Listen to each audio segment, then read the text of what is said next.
In today's theme park news update, I'm talking all about Cedar Fair and some new information that we learned in an interview with Cedar Fair's CEO, Matt Ouiment. The interview was with the LA Times, and the article was about how he plans for Cedar Fair to install a Triotech dark ride at every single Cedar Fair park, all 11 of them. Currently, Cedar Fair has one Triotech dark ride in operation, that is Wonder Mountain's Guardian at Canada's Wonderland, and opening this year at Knott's Berry Farm is Voyage to the Iron Reef, which is their second one. Wonder Mountain's Guardian got a great review, it's interactive, has some cool storylines, and I imagine Voyage to the Iron Reef will be even better. According to Matt Ouiment, there are no Triotech dark rides that will be built in 2016 at a park, which in my opinion is kind of surprising. He said there are none in development that will open in 2016. However, he does plan on putting one at every single park, so I would expect one, even two or three to open at Cedar Fair parks in 2017. The other interesting comment they made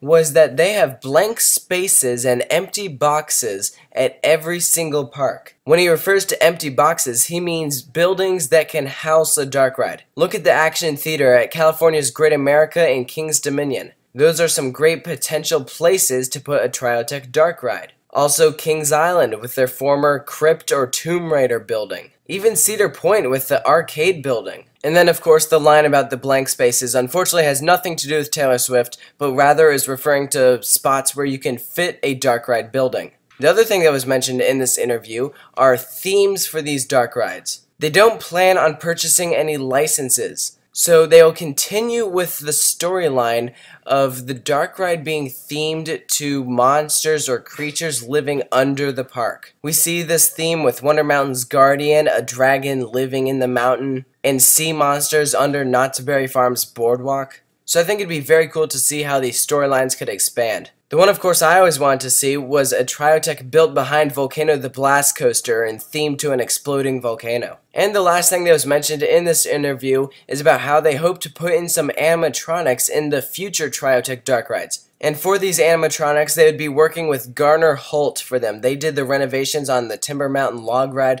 and Calico Mine Ride. So they produced some good animatronics. Unfortunately, it's not Sally Core, but it's still really good. So I think it'll be very interesting to see which dark rides get built at which parks first, and the themes for the dark rides, and see how they differ from one another. And I love how Cedar Fair is entering the dark ride game. These are good, solid rides, and I have high expectations for what's to come.